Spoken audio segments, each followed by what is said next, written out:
السلام علیکم ورحمۃ اللہ تعالی وبرکاتہ۔ نحمده ونصلی ونسلم علی رسولہ الکریم، اما بعد فاعوذ باللہ من الشیطان الرجیم، بسم اللہ الرحمن الرحیم۔ ان اللہ وملائکتہ یصلون علی النبی یا ایہا الذین آمنوا صلوا علیہ وسلموا تسلیما۔ اللہم صلی علی سیدنا ومولانا محمد معدن الجود والکرم وآلہ الکرام وابنہ الکریم وبارک وسلم صلاۃ وسلاما علیک یا رسول اللہ صلی اللہ تعالی علیہ وسلم۔ عزیزان ملت اسلامیہ، سورہ فاتحہ کی چوتھی آیت کی تفسیر جاری ہے۔ ایاک نعبد و ایاک نستعین، ہم تیری ہی عبادت کرتے ہیں اور تجھی سے مدد چاہتے ہیں۔ تو اس کا جو دوسرا حصہ ہے یعنی و ایاک نستعین، اس کے بارے میں اس سے پہلے بتایا گیا کہ حقیقی مددگار اللہ تبارک و تعالی ہے، مستقل بالذات، قادر مطلق اللہ تبارک و تعالی ہے، اور انبیاء کرام سے اور محبوبان بارگاہ سے ہم جو مدد طلب کرتے ہیں تو وہ اس اعتبار سے مدد طلب کرتے ہیں کہ اللہ تبارک و تعالی ان کو مدد کرنے کی طاقت عطا فرماتا ہے۔ تو حقیقت میں مدد تو اللہ تبارک و تعالی ہی کی ہوتی ہے، انبیاء کرام اور محبوبان بارگاہ یہ وسیلہ، واسطہ اور ذریعہ ہوا کرتے ہیں۔ تو اسی ضمن میں ایک بات دلیل کے طور پر ایک آیت کریمہ پیش کی تھی جنگ بدر کے بارے میں۔ جنگ بدر میں اللہ تبارک و تعالیٰ نے فرشتوں کے ذریعے سے مسلمانوں کی مدد فرمائی تھی۔ پہلے 3000 پھر 5000 فرشتوں کے ذریعے سے اللہ تبارک و تعالیٰ نے مدد فرمائی۔ تو اس کو قرآن مجید کے اندر اللہ تبارک و تعالیٰ نے یوں ارشاد فرمایا کہ وَلَقَدْ نَصَرَكُمُ اللَّهُ بِبَدْرٍ وَأَنْتُمْ أَذِلَّةٌ، کہ بے شک اللہ تعالیٰ نے بدر میں تمہاری مدد کی جبکہ تم بالکل بے سر و سامان تھے، یعنی تعداد بھی کم تھی اور جنگ کا جو سامان ہوتا ہے، سواریاں، گھوڑے، اونٹ وغیرہ اور ہتھیار، یہ سب بھی کم تھا، اور اللہ تبارک و تعالیٰ نے فرشتوں کو بھیج کر مدد کی۔ میں نے کہا تھا کہ وہ جنگ بدر میں صحابہ کرام بیان کرتے ہیں کہ کفار کے ہاتھ، ان کی گردنیں اور ان کے جسم کے اعضاء کٹ کٹ کے گرتے تھے لیکن کوئی کاٹنے والا نظر نہیں آتا تھا۔ تو وہ فرشتوں کی جماعت تھی جن کو اللہ تبارک و تعالیٰ نے مسلمانوں کی مدد کے لیے بھیجا تھا۔ تو دیکھیں یہاں پر مدد کس نے کی؟ مدد کی تو فرشتوں نے، لیکن اللہ تبارک و تعالیٰ نے فرشتوں کی مدد کو اپنی مدد فرمائی۔ آیت کریمہ میں کیا ارشاد فرمایا کہ بدر میں اللہ تبارک و تعالیٰ نے تمہاری مدد کی۔ یوں نہیں فرمایا کہ بدر میں فرشتوں نے تمہاری مدد کی، یعنی اللہ تبارک و تعالیٰ نے فرشتوں کی مدد کو اپنی مدد فرمایا، کیونکہ حقیقت میں مدد کرنے والا تو وہی ہے۔ فرشتوں کو بھی جو مدد کرنے کی طاقت ملی اور جو حکم ملا تھا وہ اللہ تبارک و تعالیٰ کی طرف سے ہی ملا تھا۔ تو فرشتوں کی مدد حقیقت میں اللہ تبارک و تعالیٰ کی ہی مدد ہے۔ تو فرماتے ہیں کہ یہاں فرشتوں کی مدد کو اللہ تعالیٰ کی مدد کہا گیا، اس کی وجہ یہی ہے کہ فرشتوں کو مدد کرنے کا اختیار اللہ تعالیٰ کے دینے سے ہی ہے، تو حقیقتاً یہ اللہ تعالیٰ ہی کی مدد ہوئی۔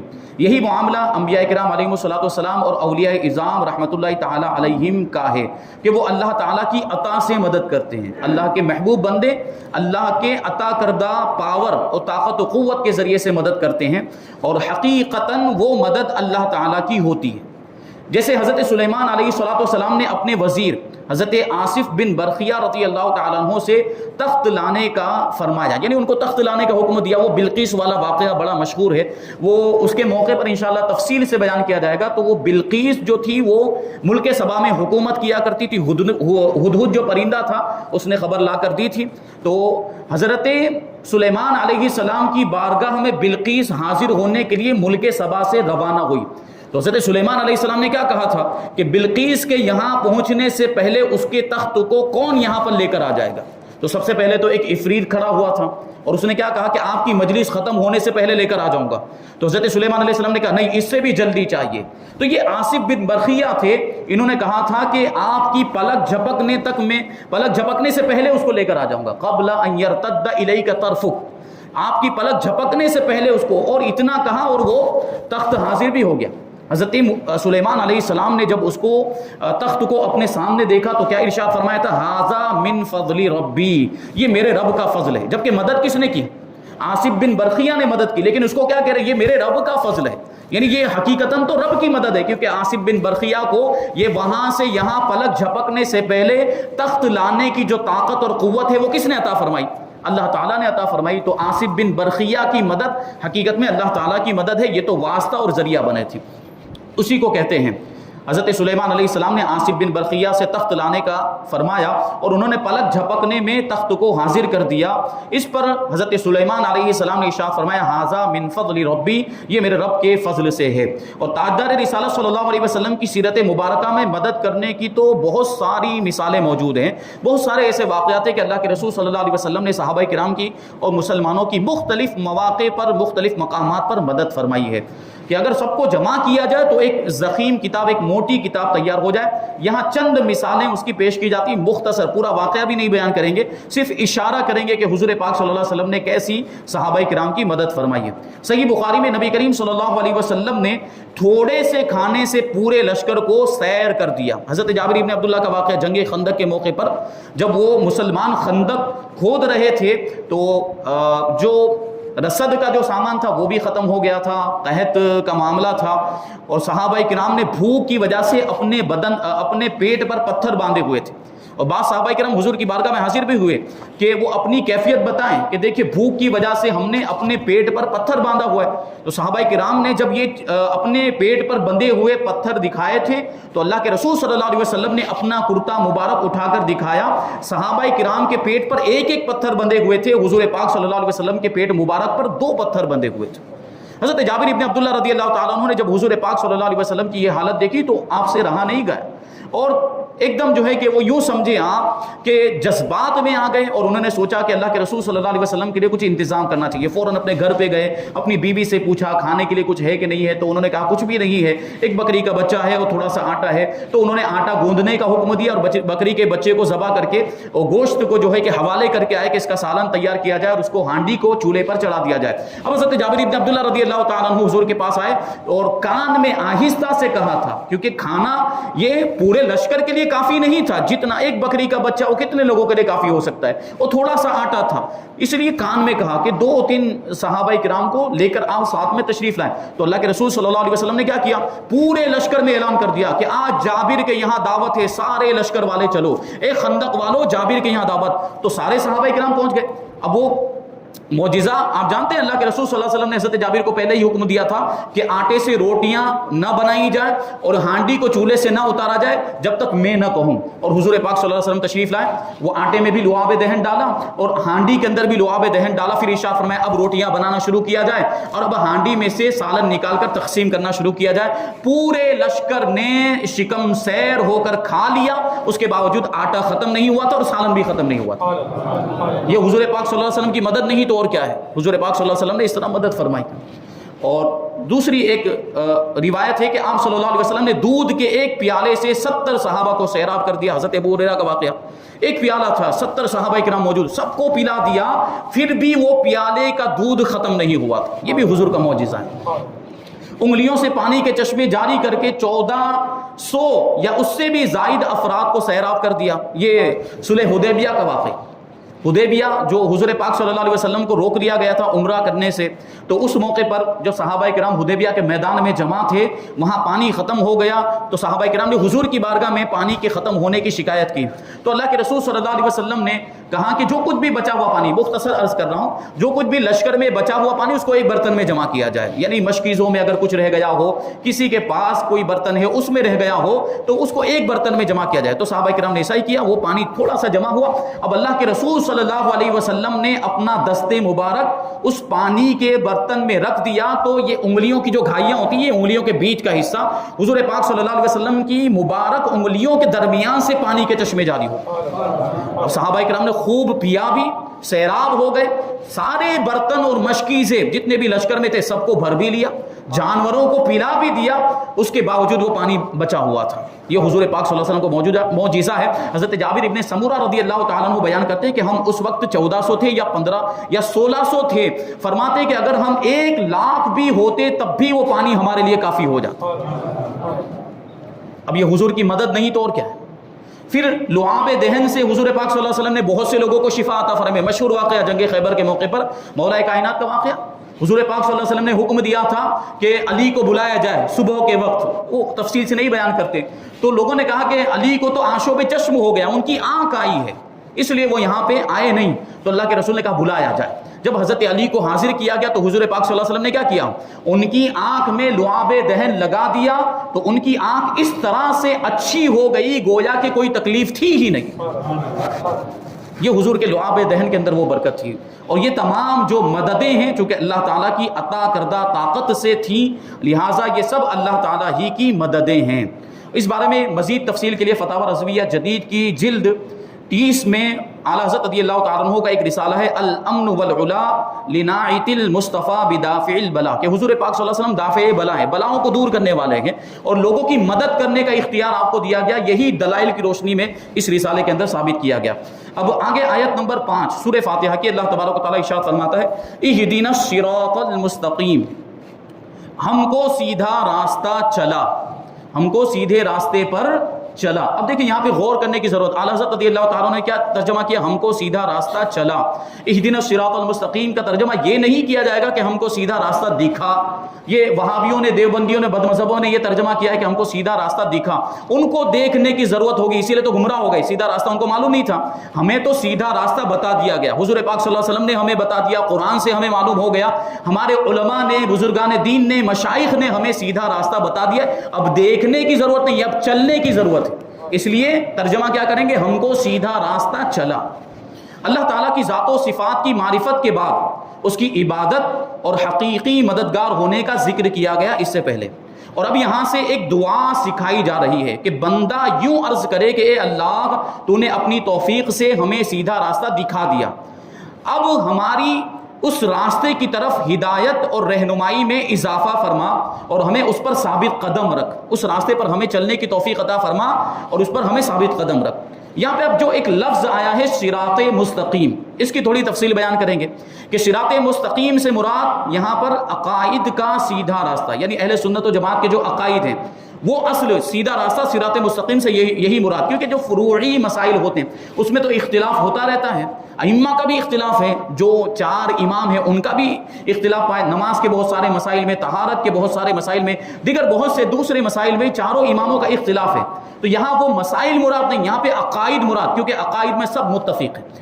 چاروں امام اہل سنت و جماعت کے امام ہیں اور سب کے عقیدے وہی ہیں جو اہل سنت و جماعت کے عقائد ہیں، تو یہ سیدھا راستے سے عقائد مراد ہیں جس پر تمام انبیاء کرام علیہ الصلوۃ والسلام چلے، یا اس سے مراد اسلام کا سیدھا راستہ ہے جس پر صحابہ کرام رضی اللہ تعالی عنہم، بزرگان دین اور اولیاء اعظام رحمۃ اللہ تعالی علیہم چلے، جیسا کہ اگلی آیت میں موجود بھی ہے، اس کے بعد والی جو آیت کریمہ اس میں وہی آ رہا ہے کہ وہ راستہ، سیدھا راستہ کن کا راستہ ہے، صراط الذین انعمت علیہم، یعنی ان کا راستہ جن پر اے اللہ تو نے انعام فرمایا، اور انعام کن پر فرمایا وہ آگے ہم تفسیر میں سماعت کریں گے کہ وہ کون لوگ ہیں جن پر اللہ تبارک و تعالیٰ نے انعام فرمایا، جن کے راستے کو صراط مستقیم فرمایا گیا، سیدھا راستہ فرمایا گیا، وہ وہی صحابہ کرام کا، اولیاء کرام کا، بزرگان دین کا راستہ ہے، اور یہ راستہ اہل سنت کا راستہ ہے کہ آج تک اولیاء کرام رحمۃ اللہ تعالی علیہم صرف اسی مسلک اہل سنت ہی میں گزرے۔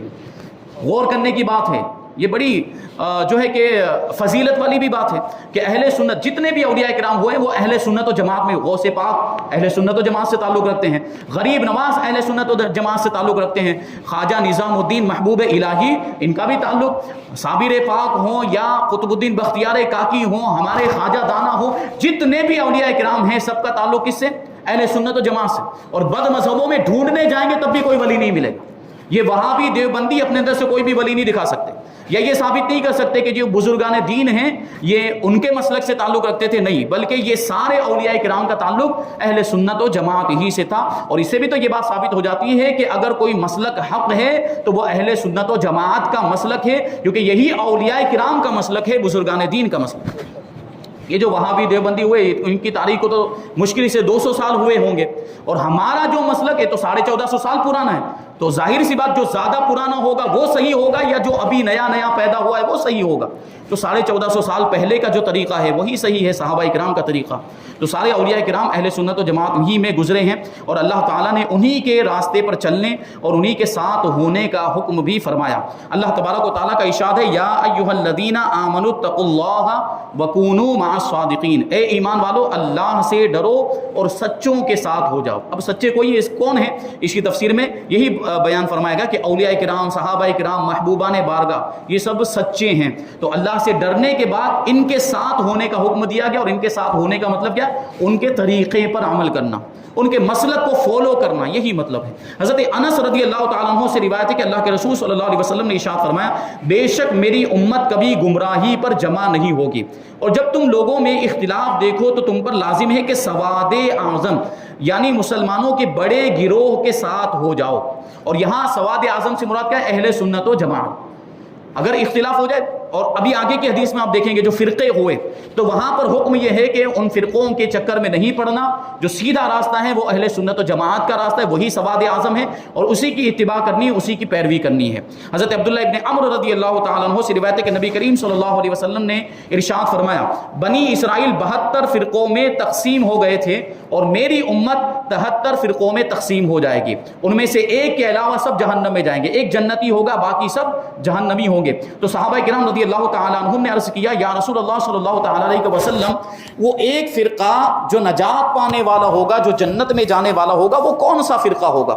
تو اللہ کے رسول صلی اللہ علیہ وسلم نے ارشاد فرمایا کہ وہ اس طریقے پر ہوگا جس پر میں اور میرے صحابہ ہیں، یعنی حضور کے ماننے والے اور صحابہ کے طریقے پر عمل کرنے والے۔ اب یہ بھی غور کرنے کی ضرورت، ہم اپنے آپ کو کیا کہتے ہیں؟ اہل سنت و جماعت۔ تو میرے طریقے پر یعنی سنت پر ہوگا، رسول پاک صلی اللہ علیہ وسلم کی سنتوں پر عمل کرنے والے، تو یہ ہو گیا اہل سنت۔ اور جماعت سے مراد جماعت صحابہ، یعنی ہم سنت کے بھی ماننے والے ہیں اور صحابہ کرام کے طریقے پر بھی عمل کرنے والے ہیں۔ اس وجہ سے ہمارا جو مسلک ہے اس کا نام رکھا گیا ہے اہل سنت و جماعت۔ اب یاد رہے کہ اللہ تعالیٰ نے ہدایت حاصل کرنے کے بہت سے ذریعے عطا فرمائے گے، کیونکہ یہاں ہدایت کی بات چل رہی ہے کہ ہمیں ہدایت عطا فرما سیدھے راستے کی، تو ان میں سے یہاں پہ چند ذریعے بتائے جا رہے ہیں کہ ہدایت حاصل کرنے کے ذریعے کون کون سے۔ پہلا ذریعہ انسان کی ظاہری باطنی صلاحیتیں جنہیں استعمال کر کے وہ ہدایت حاصل کر سکتا ہے، جیسے اللہ تبارک و تعالیٰ نے انسان کو عقل عطا فرمائی۔ اگر انسان اپنی عقل کا استعمال کرے، صحیح استعمال کرے، تو اسے خود بخود سمجھ میں آ جائے گا کہ اسلام ہی سچا مذہب ہے۔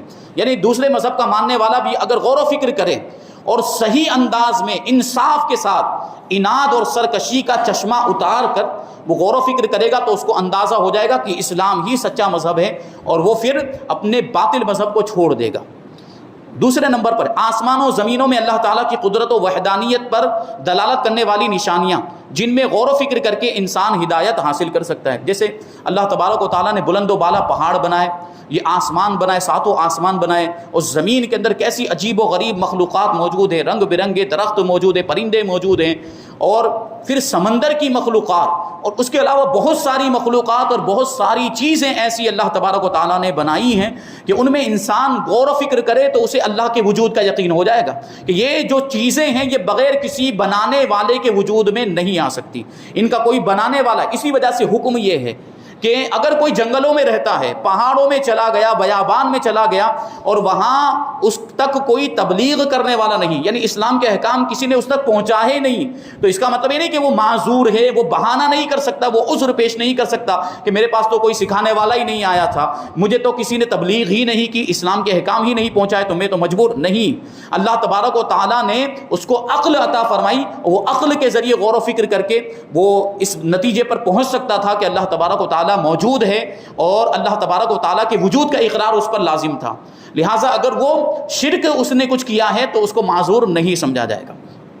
تیسرے نمبر پر اللہ تعالیٰ کی نازل کردہ کتابیں، ان میں توریت بھی ہے، انجیل بھی ہے اور زبور بھی ہے، اور قرآن پاک کے نازل ہونے سے پہلے لوگوں کے لیے یہ ساری کتابیں ہدایت تھی، لیکن اب قرآن مجید لوگوں کے لیے ہدایت حاصل کرنے کا سب سے بڑا ذریعہ ہے۔ نمبر 4، اللہ تعالیٰ کے بھیجے ہوئے خاص بندے یعنی انبیاء کرام اور مرسلین اعظام یہ اپنی اپنی قوموں کے لیے ہدایت حاصل کرنے کا ذریعہ تھے، اور ہمارے نبی حضرت محمد مصطفیٰ صلی اللہ علیہ وسلم قیامت تک آنے والے تمام لوگوں کے لیے ہدایت کا ذریعہ ہے کہ حضور پاک صلی اللہ علیہ وسلم نے سب کی رہنمائی فرمائی اور رہنما اصول عطا فرمائے کہ ان اصول کی روشنی میں آدمی آج بھی ہدایت حاصل کر سکتا ہے۔ اس آیت سے 3 باتیں معلوم ہوئی۔ ایک، ہر مسلمان کو اللہ تعالیٰ سے سیدھے راستے پر ثابت قدمی کی دعا مانگنی چاہیے، کہ دعا کا طریقہ سکھایا گیا، کیونکہ سیدھا راستہ منزل مقصود تک پہنچا دیتا ہے اور ٹیڑھا راستہ مقصود تک نہیں پہنچاتا۔ جو راستہ سیدھا جا رہا ہے ہم اس پر چلیں گے تو ہم جہاں پہنچنا چاہتے ہیں وہاں پہنچ جائیں گے، لیکن وہ سیدھے راستے کو چھوڑ کر ہم ادھر چلے گئے یا ادھر چلے گئے تو بھٹک بھی سکتے ہیں ہم، اور ہم منزل تک نہیں پہنچ پائیں گے۔ یہ تو ہماری عقل بھی کہتی ہے، تو سیدھے راستے پر چلنا چاہیے اور اس کی دعا بھی کرنی چاہیے۔ اللہ تعالیٰ ارشاد فرماتا ہے کہ عقل والے اس طرح دعا مانگتے ہیں، ربنا لا تزغ قلوبنا بعد اذ ہدیتنا وہب لنا من لدنک رحمہ انک انت الوہاب۔ اے ہمارے رب، تو نے ہمیں ہدایت عطا فرمائی ہے، اس کے بعد ہمارے دلوں کو ٹیڑھا نہ کر یعنی گمراہ نہ کر، اور ہمیں اپنے پاس سے رحمت عطا فرما، بے شک تو بڑا عطا فرمانے والا ہے۔ دیکھیں یہ دعا ہے، بڑی پیاری دعا ہے کہ اللہ تعالیٰ نے ہمیں ہدایت دی ہے، تو اس کے بعد دعا کرنی چاہیے کہ ہدایت ملنے کے بعد ہم گمراہی کی طرف نہ جائیں۔ حضرت انس رضی اللہ تعالیٰ عنہ فرماتے کہ حضور پنو صلی اللہ علیہ وسلم کثرت سے یہ دعا فرمایا کرتے تھے، یا مقلب القلوب ثبت قلبی علی دینک، یعنی اے دلوں کے پھیرنے والے میرے دل کو اپنے دین پر ثابت قدم رکھ۔ تو حضرت انس کہتے ہیں میں نے عرض کیا یا رسول اللہ صلی اللہ تعالیٰ علیہ وسلم، ہم آپ پر اور جو کچھ آپ لائے ہیں اس پر ایمان رکھتے ہیں، تو کیا آپ کو ہمارے بارے میں کوئی خوف ہے؟ یعنی پھر یہ دعا کرنے کا کیا مطلب ہوا کہ ہمیں دین پر ثابت قدم، جبکہ ہم تو ایمان رکھتے ہیں، حضور پر بھی ایمان رکھتے ہیں اور حضور جو بھی دین لے کر آئے اس پر بھی ایمان رکھتے ہیں، تو پھر کیا یہ دعا کا مطلب کیا؟ تو اللہ کے رسول صلی اللہ علیہ وسلم نے ارشاد فرمایا کہ ہاں بے شک اللہ تعالیٰ کی شان کے لائق اس کی انگلیوں میں سے 2 انگلیوں کے درمیان یہ دل جو ہے انسانوں کا اللہ تبارک و تعالیٰ کی 2 انگلیوں کے درمیان ہے، وہ جیسے چاہتا ہے انہیں پھیر دیتا ہے۔ دیکھیے اللہ تبارک و تعالیٰ جسم اور جسمانیات سے پاک ہے، اللہ تبارک و تعالیٰ انگلیوں سے بھی پاک ہے، اس لیے یہاں پر ایک لفظ کا اضافہ کیا گیا، اپنی شان کے لائق، اللہ تبارک و تعالیٰ کی شان کے لائق وہ انگلیوں کی کیفیت کیا ہے وہ ہم نہیں جانتے۔ اللہ تبارک و تعالیٰ، ہمارا عقیدہ ہے کہ جسم اور جسمانیات سے پاک ہے، تو دلوں کو پھیرتا ہے۔ دلوں کو پھیرتا ہے کا کیا مطلب؟ جسے چاہے ہدایت عطا فرماتا ہے اور جسے چاہتا ہے گمراہ کر دیتا ہے۔ اسی وجہ سے ہمیں ہدایت کی دعا کرنی چاہیے۔ دوسرے نمبر پر عبادت کرنے کے بعد بندے کو دعا میں مشغول ہونا چاہیے، کیونکہ اس سے پہلے عبادت کا ذکر ہوا، ایاک نعبد، ہم تیری ہی عبادت کرتے ہیں، اس کے بعد دعا سکھائی جا رہی ہے۔ اس کا کیا مطلب؟ عبادت جب کر لیں، نماز ہم پڑھ لیں، تو پھر اللہ کی بارگاہ میں اپنی حاجتیں پیش کرنی چاہیے اور دعا کرنی چاہیے۔ نمبر 3، صرف اپنے لیے دعا نہیں مانگنی چاہیے بلکہ سب مسلمانوں کے لیے دعا مانگنی چاہیے، کہ اس طرح دعا زیادہ قبول ہوتی ہے۔ ٹھیک ہے، یہاں پر اہدنا الصراط المستقیم ہے، ہمیں سیدھا راستہ چلا، یہ نہیں ہے کہ مجھے سیدھا راستہ چلا، یعنی سب کو شامل کیا گیا، سارے مسلمانوں کو اس دعا میں شامل کیا گیا۔ تو جب بھی دعا کی جائے جمع کے لفظ کے ساتھ، یعنی بہو وچن کا لفظ ہونا چاہیے، صیغہ ہونا چاہیے کہ ہم کو یہ عطا فرما، ہم کو یہ دے دے، ہم کو ہدایت دے، ہمیں رہنمائی عطا فرما، یہ اس طرح کے الفاظ ہونے چاہیے دعا میں، تو ایسی جو دعا ہوتی ہے وہ جلدی قبول ہوا کرتی ہے۔ یہاں پر آیت نمبر 6 کی تفسیر مکمل، آیت نمبر 5 کی تفسیر مکمل ہو گئی۔ اب انشاءاللہ تبارک و تعالیٰ آیت نمبر 6 اور 7 کی تفسیر ہم آگے سماعت کریں گے، اس کا ترجمہ دیکھ لیں۔ صراط الذین انعمت علیہم غیر المغضوب علیہم ولا الضالین، یہ ان لوگوں کا راستہ جن پر تو نے احسان کیا، نہ کہ ان لوگوں کا راستہ جن پر غضب ہوا، یعنی جن سے اللہ تعالیٰ ناراض ہو گیا، اور نہ بہکے ہووں کا۔ یہ دعا کا طریقہ سکھایا گیا، انشاءاللہ اس کی تفسیر آئندہ ہم سماعت کریں گے۔ اللہ تبارک و تعالیٰ کی بارگاہ میں دعا ہے کہ جو کچھ بھی بیان ہوا اس پر ہم سب کو عمل کرنے کی توفیق عطا فرمائے، اور نور قرآن سے ہم سب کے دلوں کو روشن اور منور فرمائے۔ وما علینا الا البلاغ۔ السلام علیکم۔